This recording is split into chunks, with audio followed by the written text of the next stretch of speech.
Eh bien bonjour, eh bien on se retrouve sur Local Mania. Alors une grande nouvelle, on a changé de locaux chez The Ramp.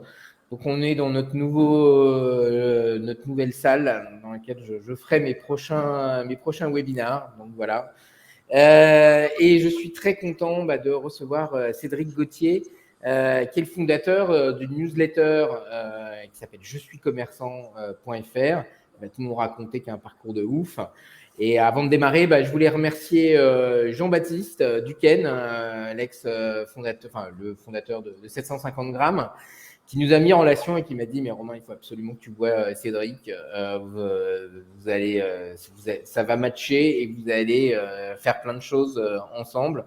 Et donc la première, c'est ce nouveau webinar de Local Mania. Alors bonjour Cédric, ça va? Salut Romain, ça va très très très bien, impeccable. Non. Bon, écoute, ça me fait très plaisir de te recevoir car vraiment, à la fois quand on a échangé et à la fois quand je lis tes newsletters, il y a un côté zéro bullshit, 100% bon sens qui sort de tous tes propos. Et je suis sûr qu'il y a vraiment, vraiment plein de choses.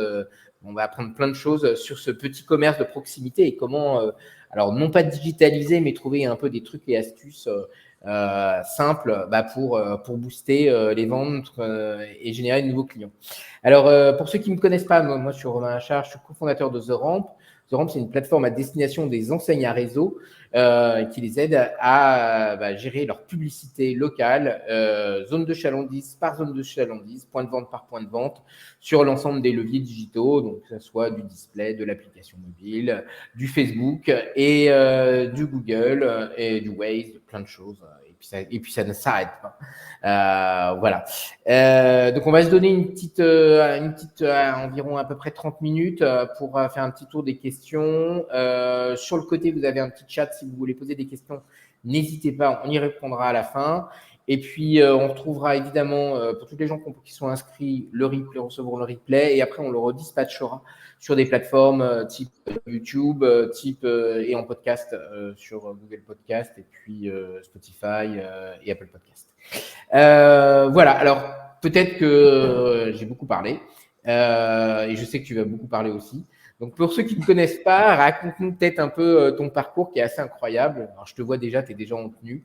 Voilà, donc allez, à toi de jouer. C'est l'image de marque, hein, tu vois, il faut quand même garder la tenue un petit peu. Alors mon parcours incroyable, je ne sais pas, mais en tout cas atypique dans une profession artisanale, ça c'est clair. Ce qu'il faut comprendre, c'est que moi au départ, je suis boucher, mais je me destinais pas du tout à ce métier. J'ai un état d'esprit très scientifique. J'avais le choix entre vétérinaire ou astrophysicien. C'est à peu près mes deux envies. Alors, vétérinaire, je suis tombé vachement loin en étant boucher parce que du coup, je les avais morts à découper et j'aurais dû les avoir vivants. Il y a un moment où ça a vrillé, ça a un peu foiré. Ça a foiré à cause d'une chose, c'est que moi, à l'école, ça se passait très bien, mais je m'ennuyais.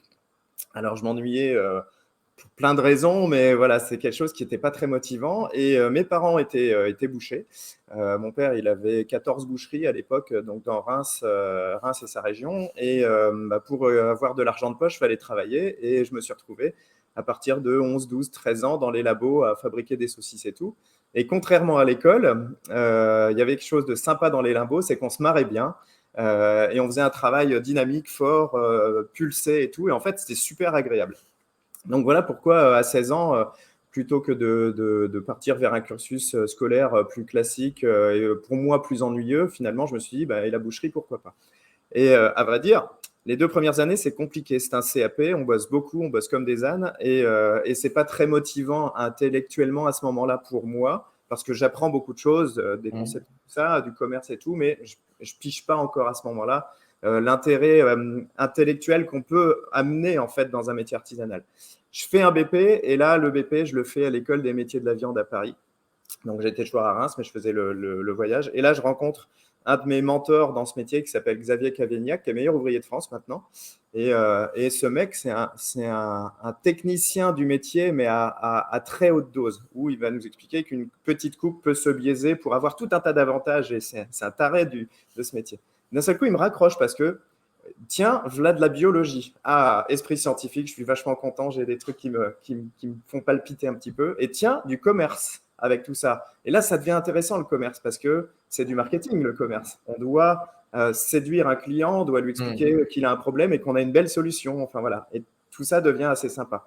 Et juste comme ça, c'est ce mentor qui t'a redonné la flamme, en fait. Ah ouais, clairement. Ouais. Clairement parce que il était vraiment intelligent, vraiment passionnant quand il parlait. Et, il allait très, très, très loin dans les détails et en biologie et tout ça. Et ce métier, en fait, on peut s'amuser vraiment très loin dans le côté scientifique. Et moi, j'ai une fibre de vendeur. J'adore ça. Enfin, il y a quelque chose où on me propose un produit et quand il s'en va, il y a quelque chose de palpitant. Je me souviendrai toujours de la première cliente que j'ai servie où j'étais total en stress, on est gamin et tout ça. Et au final, ça s'est bien passé parce qu'elle était gentille. J'ai été lui faire la bise et elle m'a mis le pied à l'étrier très Ah sympathiquement. ouais, direct, quoi. Direct, quoi.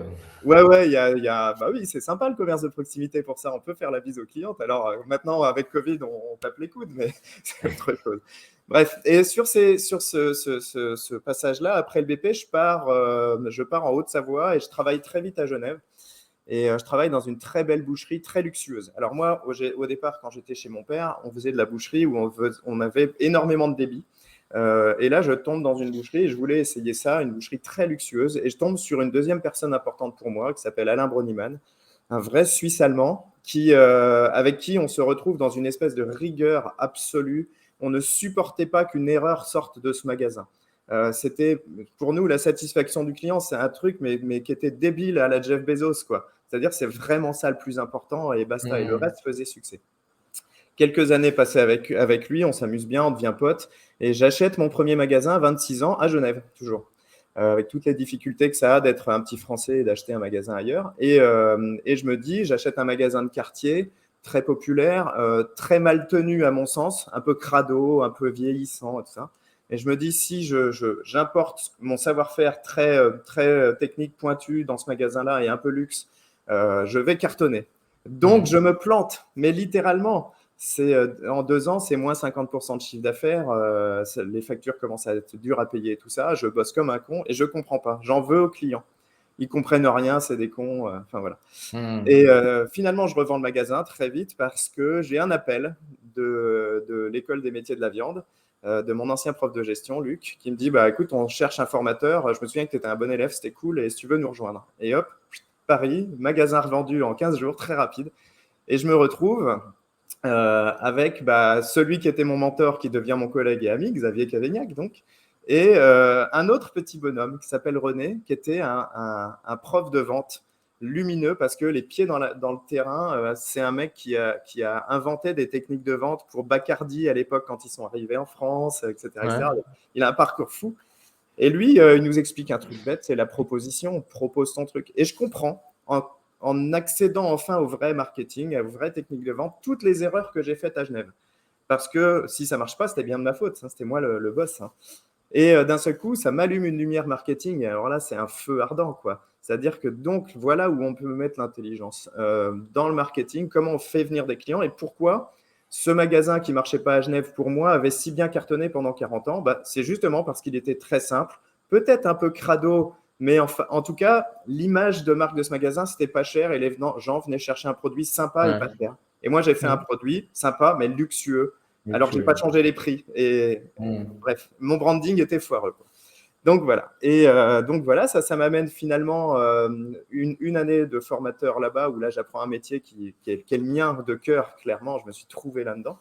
Je monte ma structure avec celui qui était mon ancien prof de gestion qui m'avait appelé et finalement on s'en va de l'école et on monte notre propre structure. On bosse pendant plus de 4 ans, on forme des bouchers partout en France, en Europe. On a été en Irlande, on a été en Allemagne, en Belgique, enfin un parcours fou. On s'est retrouvé à découper des agneaux au milieu de Vulcania dans le cratère du volcan, enfin des trucs un peu barrés comme ça. Vraiment. Vraiment drôle. Et finalement, petit à petit, mon père veut partir à la retraite, me rappelle, et j'arrive à Reims où je rachète ces 2 magasins. C'était 2 magasins, un dans un ED et puis un petit à côté. Et moi, très vite, en fait, je récupère un très gros local, 600 mètres carrés. Et je mets les 2 magasins et les 2 équipes dans un seul endroit très grand où on avait boulangerie, boucherie, traiteur, tout. Et surtout une pièce centrale à la Ikea pour que les gens fassent un circuit. et c'était important dans mes techniques de vente. Et cette pièce centrale au milieu, c'était une cuisine de démonstration où j'avais un cuisinier qui faisait du traiteur toute la journée. Et donc, on avait des bonnes odeurs et tout. Il donnait des conseils de cuisine et tout. Et ça, c'est assez unique. Et les gens rentraient d'un côté, ressortaient de l'autre. Donc, tu avais une espèce d'îlot central, un peu genre live, préparation en live, Tout à fait. qui ouvre la partie, et après, Ouais. tu circulais Ouais. et tu faisais Et les gens, du coup, on les obligeait à la Ikea, passer par un chemin où Ouais. nous, très intelligemment, on mettait nos besoins de vendre, etc. Et ce magasin-là, pour le faire marcher, donc j'ai doublé le chiffre en 3 ans, donc on est passé de 700 et quelques mille à 1,5 million de chiffre d'affaires, grâce à une seule chose en réalité, la plus importante d'une entreprise, mais la plus méconnue des artisans, c'est le fichier client. Le fichier client que j'ai bâti, construit, et on a envoyé de la newsletter, du SMS, du Facebook. Et là, je te parle de ça, on est en 2012-2013. Facebook, c'est fabuleux. On met 10 balles sur Facebook, on a 50 personnes qui rentrent dans le magasin. C'était génial. Maintenant, c'est plus comme ça. Mais voilà. Et l'utilisation des réseaux sociaux, de la PLV intelligente liée aux réseaux sociaux. C'est-à-dire, si je communique sur le steak haché sur Facebook, quand on arrive dans le magasin, on voit que ça. Il y a des affiches partout, c'est fléché, Enfin, on ne peut pas louper la promo du jour, on ne peut pas louper ce truc-là.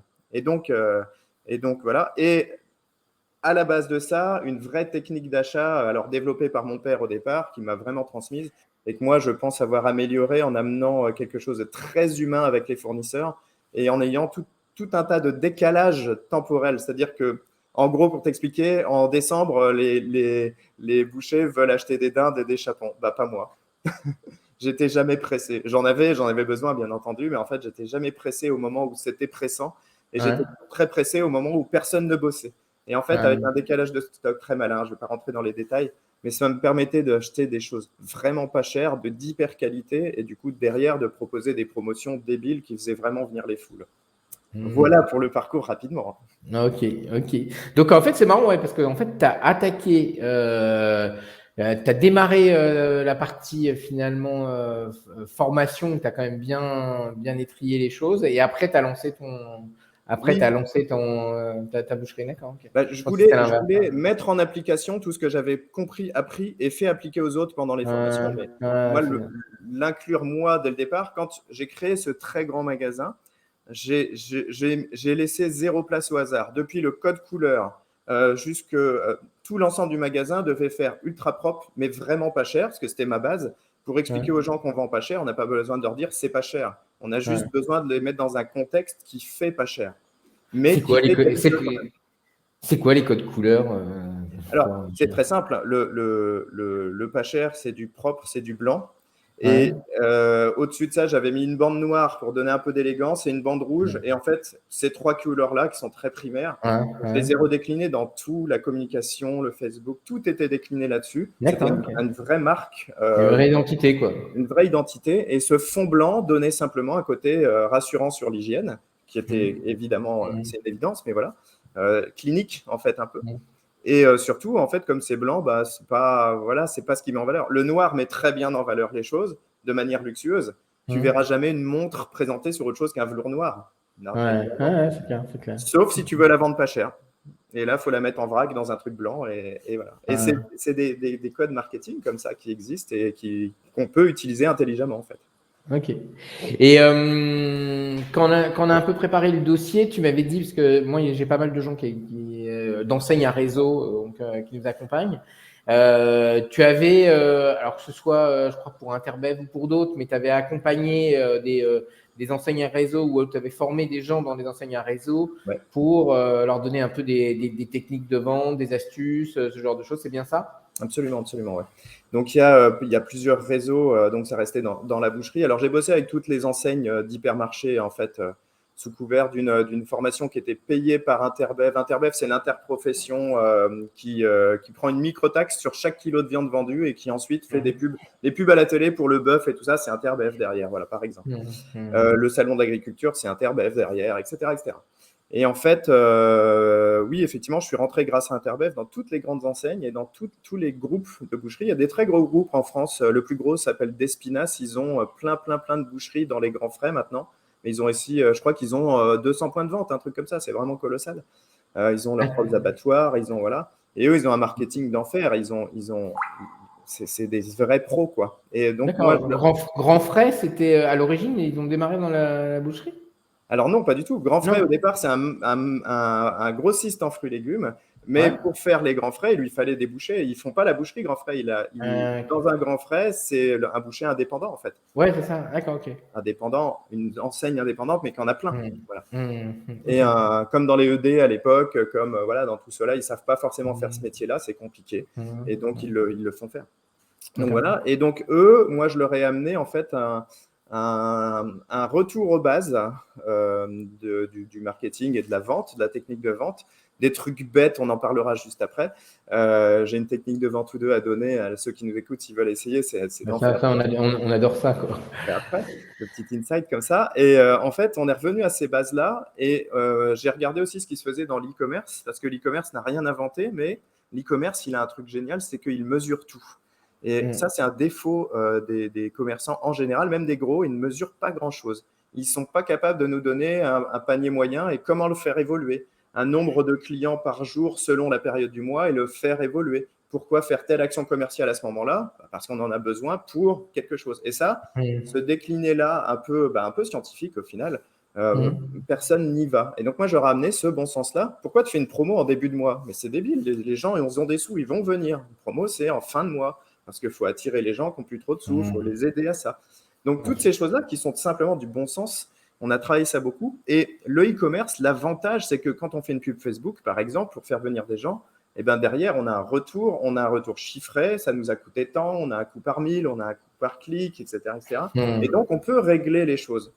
Et ça devient vachement intéressant, du coup, parce que, par exemple, pour bâtir un fichier client, le e-commerce nous a appris qu'il fallait mettre une pop-up avec un cadeau qu'on appelle un lead magnet. Et ça, on peut très bien le faire pour nous en commerce. Plutôt que dire aux gens, allez, tu as une carte fidélité, je te mets un tampon, mais j'ai jamais pris ton nom, ni ton email, ni ton SMS, c'est une connerie. Un fichier client, ça se bâtit en disant, bah tiens, si vous voulez un petit cadeau de bienvenue, je vous donne un mini saucisson comme ton boucher là. Et en contrepartie, pour avoir ce petit cadeau qui normalement coûte 5 balles, bah, donnez-moi vos coordonnées, c'est sympa. Et on fait ça, on file un petit cadeau et la coordonnée, quand on l'a, bah, après, on peut aller chercher les gens. Un petit SMS, un mail, une newsletter. Enfin, voilà.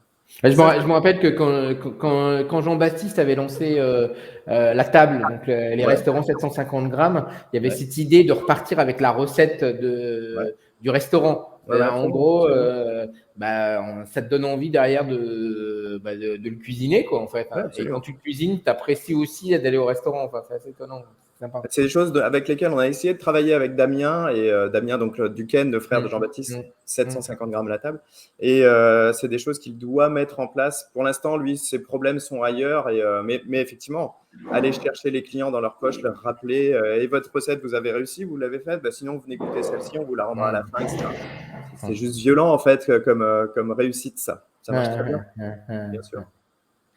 Et du coup, donc tu as lancé je suis commerçant.fr, parce que pour avoir tous tes bons conseils, je ne peux que recommander de s'inscrire sur ce site et sur ta newsletter, qui est honnêtement très riche, très maligne, très drôle, vraiment intelligente à lire. Enfin, honnêtement, c'est assez bluffant.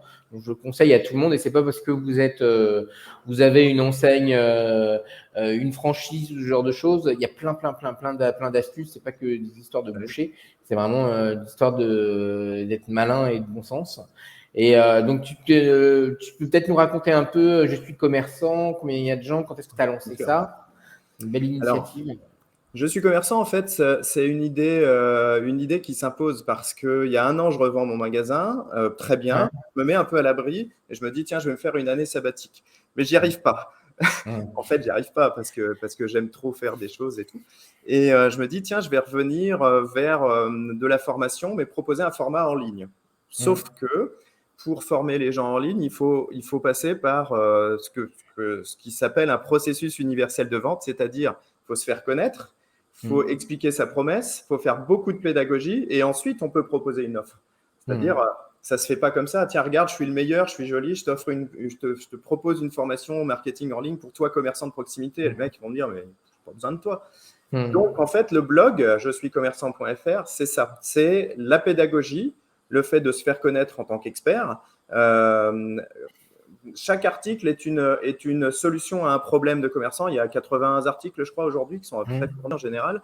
La newsletter, naturellement, se fait comme ça. Et bien sûr, quand les gens arrivent sur le site, ils ont la pop-up où j'offre un bouquin un livret électronique, un livret, avec plein d'astuces dedans, applicables vraiment en commerce. Et la newsletter, chaque lundi matin à 6 heures, quand je suis réveillé, s'en va. Et l'idée, c'est vraiment de donner des vraies astuces applicables, des vrais sens de réflexion applicables. Et moi, mon style, c'est très rentre-dedans.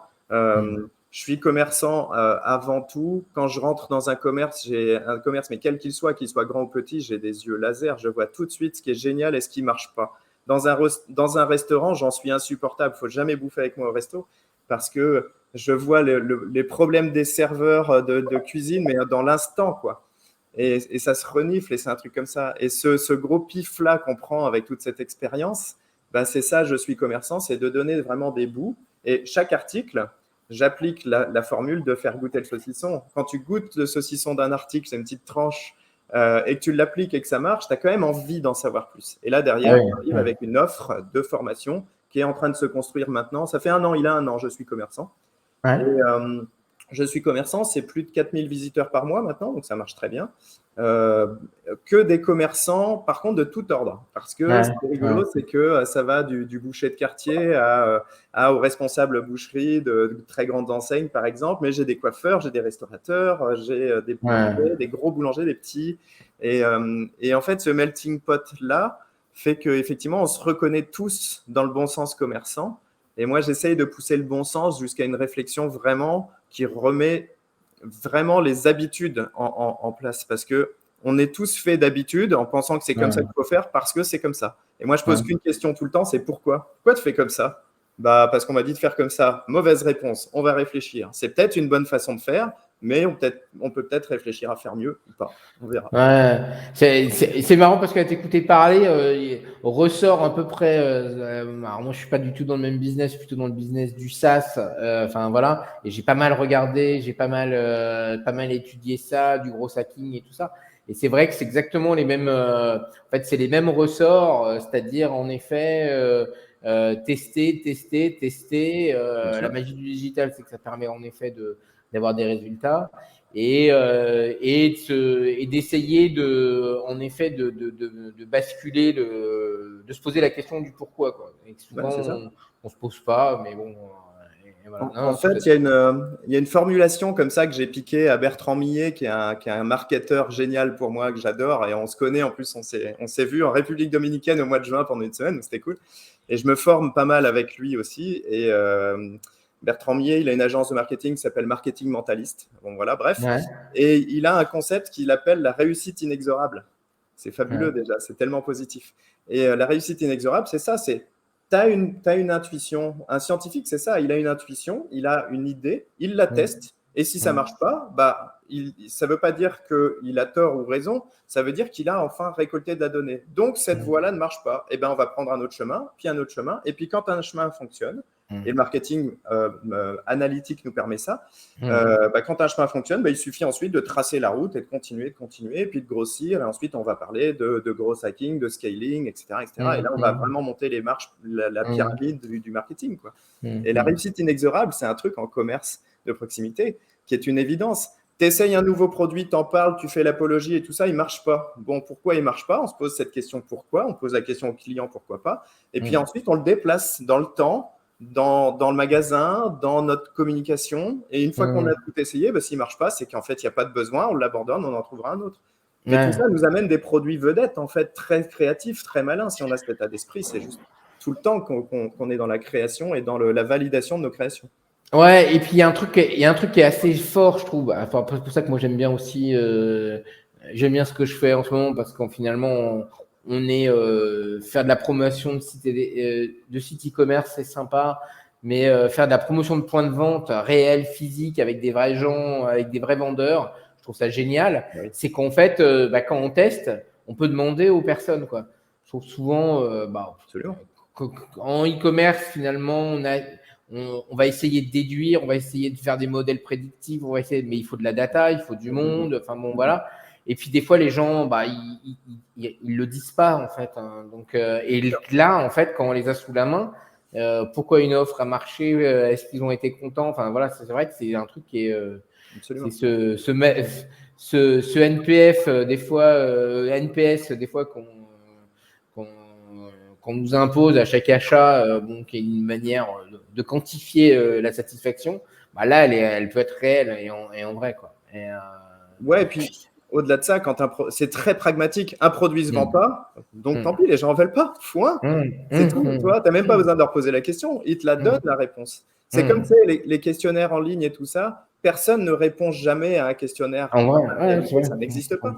Les Mm. gens ne savent pas ce qu'ils veulent. Par contre, Mm. quand ils te l'achètent, c'est qu'ils ont compris, qu'ils Mm. ont pigé que ça allait résoudre un problème de manière originale. Et Mm. du coup, quel était leur problème? Ça, c'est le job du marketeur, c'est de comprendre à quel problème répond son produit, en fait. Une Mm. fois qu'il a pigé ça, logiquement, il va le vendre. Hein. Ok. Alors juste pour être rentré un peu dans le concret, est-ce que t'as je dis pas qu'on n'y était pas, mais une liste un peu de fondamentaux en fait sur du e-commerce, vraiment les bases. Tu parlais tout Ouais. à l'heure en effet de fichier client, qui me semble être en effet quelque chose de clé. Voilà. Et fruit de ton expérience, quelles sont des techniques vraiment qui seront le socle. Après, peut-être on parlera de petites astuces et de choses comme ça. Mais la base de chez base, c'est toujours. Enfin, s'il n'y a pas le socle, c'est toujours compliqué, quoi. Ah bah c'est clair. La base de la base qui est la moins respectée en commerce de proximité, c'est le fichier client. Je vais le répéter 1000 fois. C'est la base de la base de la base. Quand tu as un fichier client, y a Jeff Walker qui est l'inventeur du lancement orchestré, la Product Launch Formula. Donc, quand on lui parle de sa retraite, il dit c'est bon, j'ai un fichier client. Bah ouais, mais un commerce, c'est ça, c'est un fichier client. Parce qu'un client, il va falloir aller le réveiller, lui parler de nos nouveautés, lui dire autre chose aussi. Moi, la newsletter, je ne vends pas forcément dedans, par exemple. Ce n'est pas le but. Le but, c'est d'aider les gens. Bah tiens, il commence à faire froid, pense à, je sais pas, changer ta coupe de cheveux. Enfin, le coiffeur, il a tellement de choses à dire aussi. Enfin, voilà. Tout le monde a quelque chose à dire d'intéressant sur son métier ou pour ses clients. Et vendre, c'est presque, ça décline, ça découle en fait. On n'a même pas besoin de le faire. Ça, c'est la base. L'autre base très importante, c'est la pub. Et c'est con à dire, mais les gens n'ont pas compris que pour se faire connaître, le bouche à oreille ne marchait pas.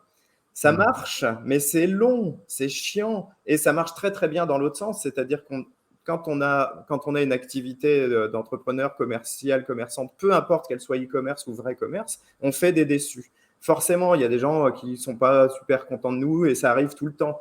Mais ce déçu, il est tellement dithyrambique sur sa déception parce que c'est tellement joueur de dire « Ah, je me suis fait avoir, mais je leur ai dit, je leur ai machin. » C'est beaucoup plus sympa. Donc, du coup, un déçu, il fait tellement de ravages que de compter sur seulement ceux qui sont simplement satisfaits pour réussir à faire grossir notre entreprise ou se mettre à l'aise avec un meilleur chiffre d'affaires, plus de monde, ça ne marche pas. Il faut faire de la pub pour faire venir les gens. Point. Et c'est vachement simple. Pour les rentrer en listing client, c'est toujours pareil.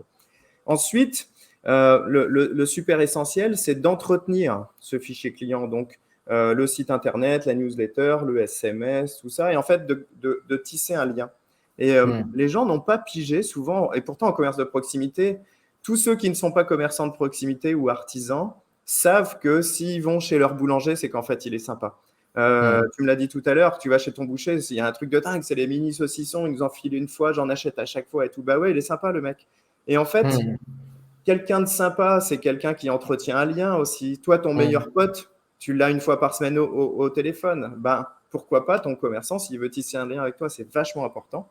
Et pour moi, ce qui est encore plus important dans un premier temps, tout premier temps, c'est d'apprendre que vendre, c'est pas sale. Comme les gens viennent pour acheter, c'est cool. Et donc, du coup, il y a des techniques de vente. Il faut se former, en fait.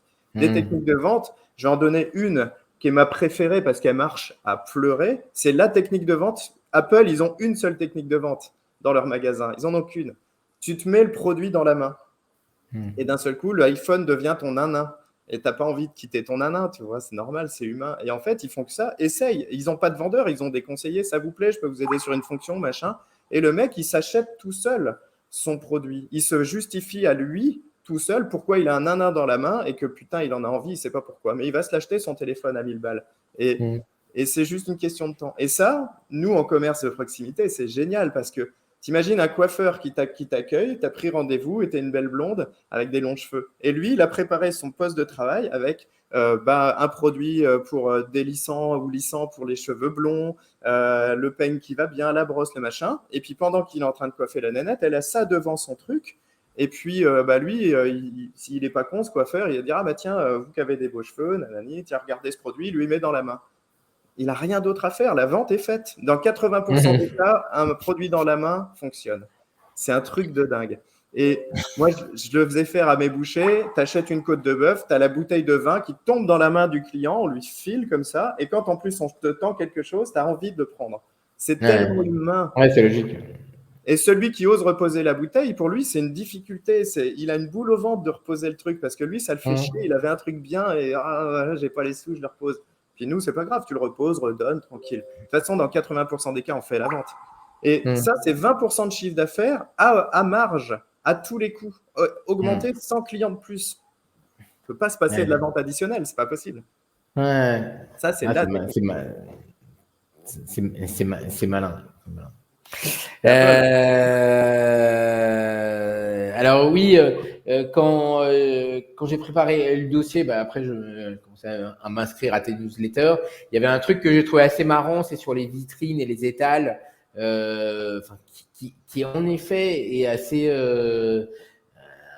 qui est du bon sens, c'est-à-dire le fait de faire bien préparer sa vitrine. Ouais. Pour les métiers à vitrine, les bouchers, les boulangers, les pâtissiers, ils adorent faire beau.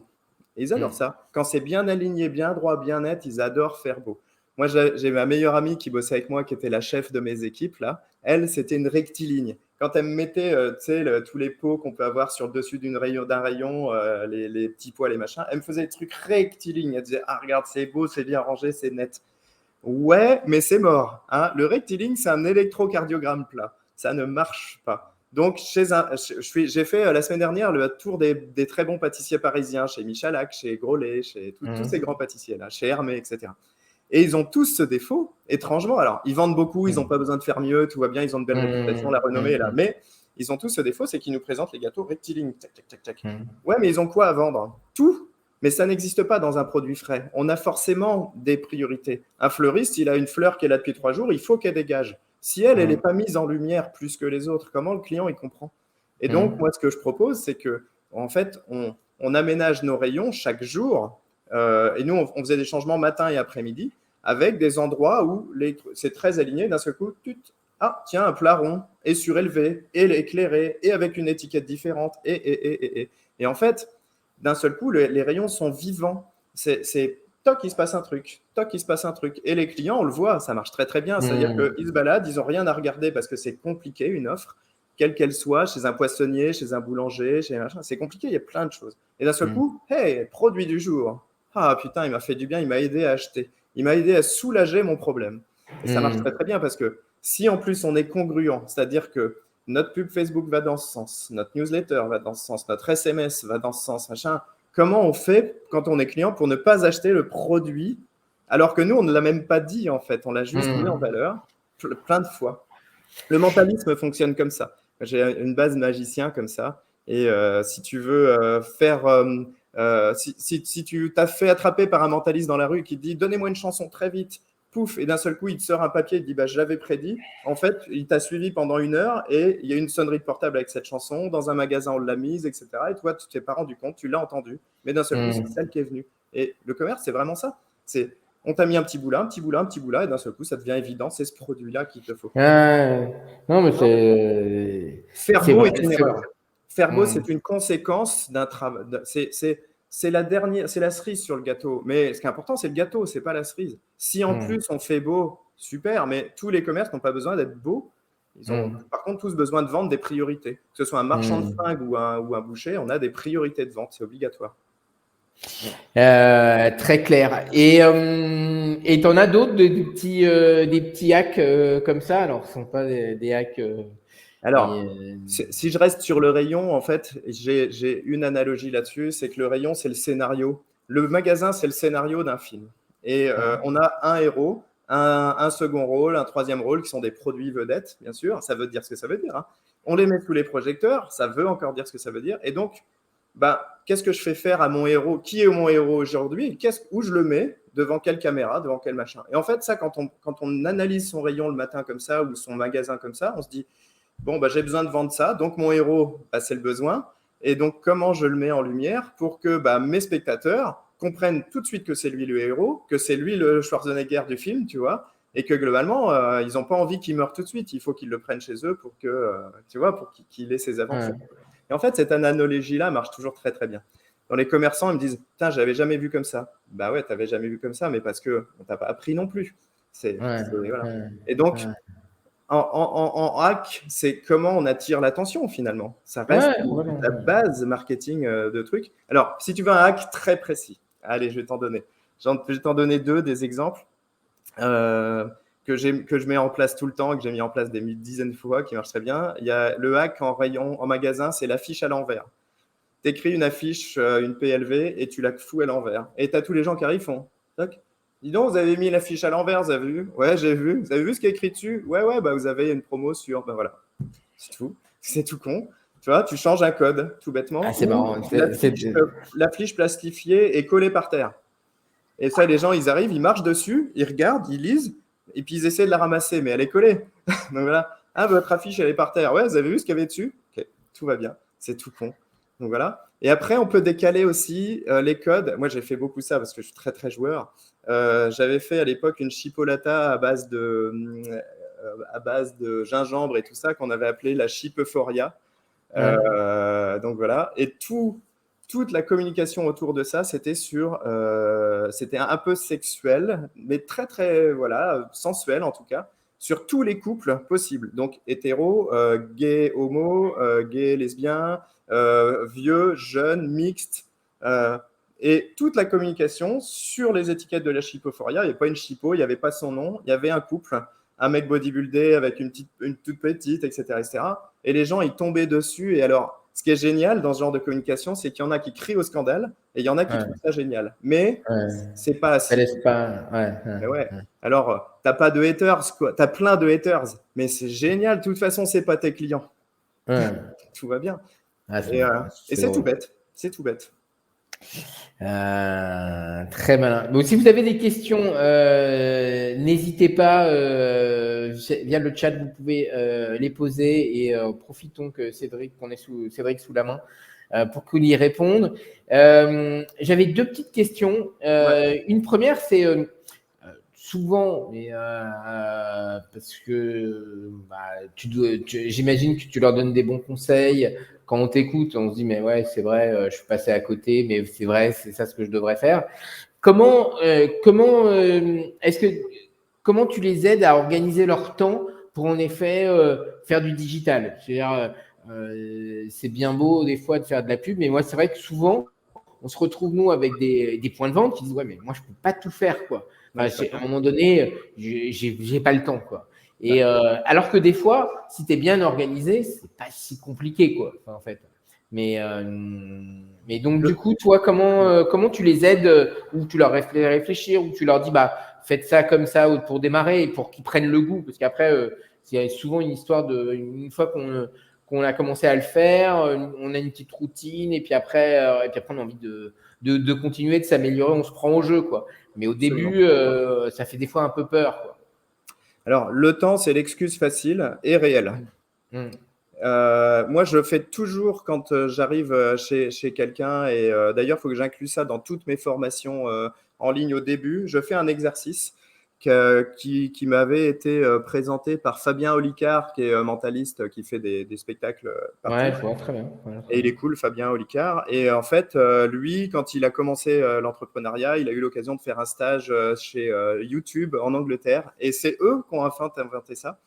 Et cet exercice en 3 étapes permet aux gens, par un décliné un peu sympa, je crois que j'ai un article sur le blog d'ailleurs, calculer votre vrai coût du travail, un truc comme ça s'appelle. Bref, c'est facile à trouver.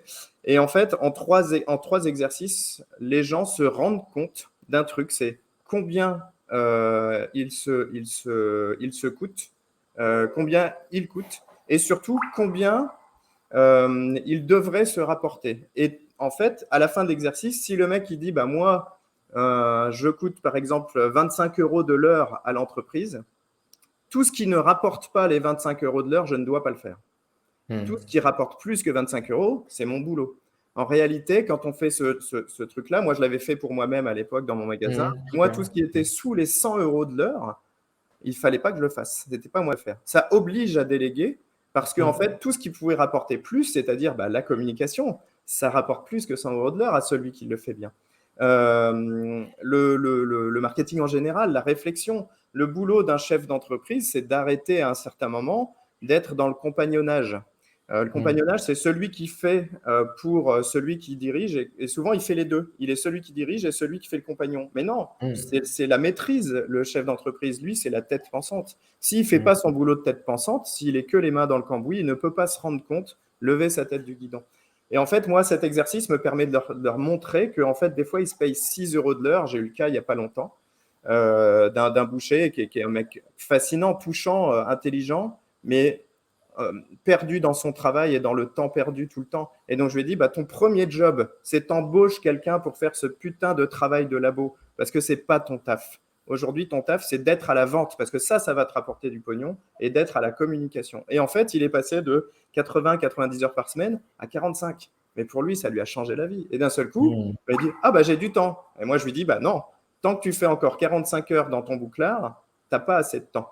Moi, je veux que tu fasses 30 heures dans ton bouclard avec ton couteau à la main, tes clients et tout ça, et après, tu prendras le temps. Ça veut dire qu'il va falloir apprendre à déléguer, donc apprendre à faire confiance.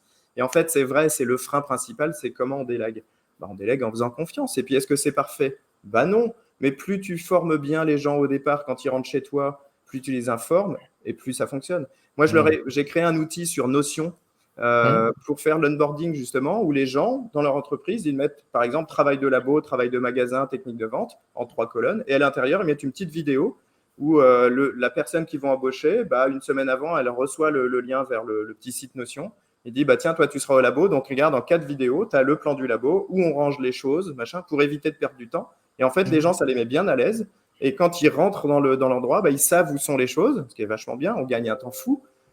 Et puis, ils connaissent un peu l'état d'esprit d'entreprise parce qu'ils ont vu en vidéo celui qui sera leur patron, expliquer des trucs à la cool et tout. Et le mec, il n'a pas besoin de répéter 10 fois parce que dans le labo, on va foutre une tablette. Et si tu as un doute, tiens, tel truc. Et si on ne l'a pas mis, tiens, tu nous fais la petite procédure, le petit tuto là. Et voilà. Et en fait, tout ça se nourrit tout seul. Et c'est tout bête, c'est ça, servir du digital aussi dans une entreprise artisanale au final. Parce que les problèmes rencontrés sont toujours les mêmes. Celui-ci. Ok. Dernière petite question, c'est un peu la petite question Nostradamus.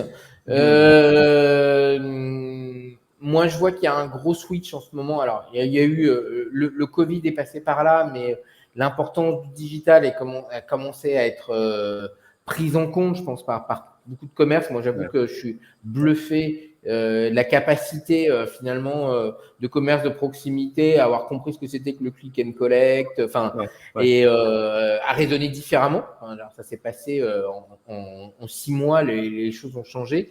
Toi et moi, je vois qu'il y a une réalité aujourd'hui, en effet, au niveau marketing local qui est en train de changer. Ça s'organise. Voilà, il y a des solutions. Je pense que Google aide beaucoup et en fait est en train de construire un vrai écosystème lourd sur le sujet. Et c'est, je pense, le seul GAFA qui a vraiment compris l'importance. Ça fait des années pourtant, mais là, je sens qu'il y a une énergie assez folle. Du coup, toi, comment tu vois un peu l'évolution aujourd'hui du marketing local, notamment dans la réalité de quelqu'un qui couvre un point de vente, quoi. Voilà. Ouais. Pour le coup, je te rejoins, c'est-à-dire que le marketing local, si on parle des outils numériques comme Google et Facebook, au final, aujourd'hui, c'est même, je vais dire, presque le seul qui fonctionne. Pourquoi? Parce que tu l'as montré dans un post, là, j'ai vu cette semaine, une recherche Google, la plupart du temps, c'est un truc local qu'on cherche. Magasin de fringues à Reims, si tu es à Reims, tu vois. Donc, c'est super cohérent, en fait, de lier les deux. Et Facebook aussi. Facebook, moi, je fais pas mal de pubs sur Facebook au travers d'une autre activité en national. Et en national, on a des résultats pourris depuis le mois de juin, l'iOS 14, etc. Mais en local, par contre, on continue de faire cartonner les résultats parce que, en fait, effectivement, c'est aujourd'hui la seule voie de développement de ces boîtes-là qui ont juste compris que les gens étaient bêtement humains, avaient leur écosystème autour d'eux et qu'il fallait les aider dans cet écosystème à se mettre en lien avec les gens. Donc moi, je trouve ça hyper cohérent. Ça n'a jamais été aussi vrai qu'aujourd'hui parce que les outils sont vraiment faciles à prendre en main, enfin de plus en plus. Et puis, effectivement, l'effet Covid chez les commerçants, il a été délirant parce qu'il n'y a pas eu le choix. C'est à marche forcée. Mais d'un seul coup, il fallait avoir un site pour permettre aux gens de pouvoir commander en ligne pour être ou livré ou venir en click and collect. Et il y a des boîtes qui ont été très, très, très vite pour développer ça. Je pense à Rapiddle, je pense à… j'en ai un autre qui a Soissons, là. Enfin bref, mais qui ont développé des solutions très, très rapides où ton site est en ligne en une semaine, tu as des trucs à vendre dessus, c'est facile à s'en servir, le back-office, il est génial, c'est vraiment simple. Et effectivement, les gens ont pigé ce qu'ils ne comprenaient pas. C'était, ouais, mais à quoi ça sert Facebook? En fait, tu es dans la poche de tes gens toute la journée, de tes clients toute la journée, ça sert à ça. Le Google sert à quoi? Je sais pas, tu cherches quoi toi chez Google? Ah ouais, l'autre jour, je cherchais un coiffeur, ça me concerne. Je cherchais un coiffeur, je l'ai trouvé, en fait, je savais pas qui faisait ça, en fait, je suis content, voilà, une cave, etc. Et en fait, tout ça est tellement, tellement évident. Oui, c'est le prochain, mais on est dedans en vrai, hein. C'est le prochain relais de croissance des Facebook, Google et tout ça, donc ils vont appuyer dessus. Et en plus, les gens sont prêts. Covid est passé par là. C'est cool. En fait, moi, j'adore cette période, quoi. Ok. Bon, écoute, on a explosé le temps, là. Je reste une demi-heure, mais là, c'est passionnant. Ça fait 45 minutes, plus la demi-heure d'avant. Donc là, il faut que je boive un verre d'eau. Ouais. Écoute, c'était passionnant. Écoute, cool, je donne j'invite évidemment tout le monde à aller s'inscrire et à recevoir ta newsletter et à aller visiter je suis commerçant.fr. Je pense que le moyen le plus simple de rentrer en contact avec toi.